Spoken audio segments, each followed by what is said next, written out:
messieurs, j'entame mon règne avec la volonté de me mettre... Ne soyons pas naïfs, rien n'est gratuit. C'est la crise pour tout le monde. Un chiffre d'affaires d'1 milliard. Il y a une urgence économique. 1400 emplois supprimés. Et maintenant, dans les 60 plus grosses sociétés, le traitement miracle n'existe pas. C'est potentiellement cancérigène. Il y a des centaines de produits chimiques. C'est une sorte de pression inacceptable sur le commandant de bord. Tromperie sur l'étiquette. Viande de bœuf. Savez-vous vraiment ce que vous mangez? Je ne veux plus, dans notre pays, Je ne vous cache pas un réel malaise. Bonsoir à toutes et à tous, bienvenue dans Question à la Une. Au programme ce soir, hypnose, addiction web et striptease en ligne. Faut-il avoir peur de l'hypnose? C'est la question que nous allons poser. L'hypnose est de plus en plus présente dans le domaine de la magie, dans la rue et même dans le domaine de la santé. Mais attention, il ne faut pas faire n'importe quoi. Êtes-vous devenu accro sans vous en rendre compte à Internet et aux réseaux sociaux? Si c'est le cas, prenez garde, car les conséquences pour votre santé et pour votre vie en société peuvent être énormes. Enfin, immersion dans l'univers étonnant des camgirls, ces stripteaseuses du web, de plus en plus présentes en Belgique. Pensez-vous être réceptif à l'hypnose?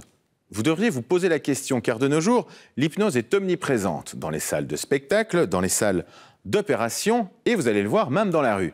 Mais si elle est à la mode, l'hypnose suscite toujours un peu de méfiance. Un hypnotiseur peut-il faire n'importe quoi à une personne hypnotisée? Et comment savoir à qui faire confiance et quels sont les effets scientifiquement prouvés de l'hypnose? Est-ce réellement la méthode miracle qui permet de maigrir, d'apprendre une langue étrangère ou même d'améliorer vos relations sexuelles?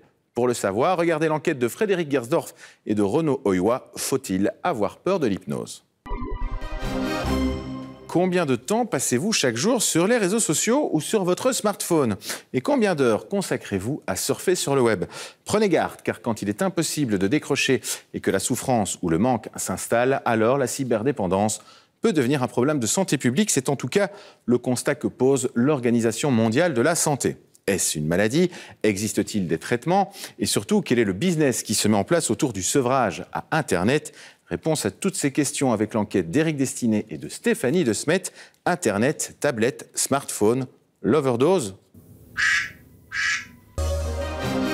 Elles sont étudiantes ou mères de famille et elles font des striptease derrière leur webcam pour arrondir leur fin de mois. Ce sont les camgirls et c'est tout de suite après la pub. Crise économique oblige, les camgirls, ces filles qui s'exhibent sur le net, sont de plus en plus nombreuses en Belgique et dans le monde. En effet, depuis quelques années, les stripteaseuses professionnelles ont déserté les traditionnels peep shows pour se dévêtir chez elles. Elles proposent alors des shows tarifés à des clients anonymes. Elles ont généré une véritable industrie qui draine des millions d'euros. Voici l'enquête de Thomas Rorive, Camgirls, le nouvel Eldorado du sexe.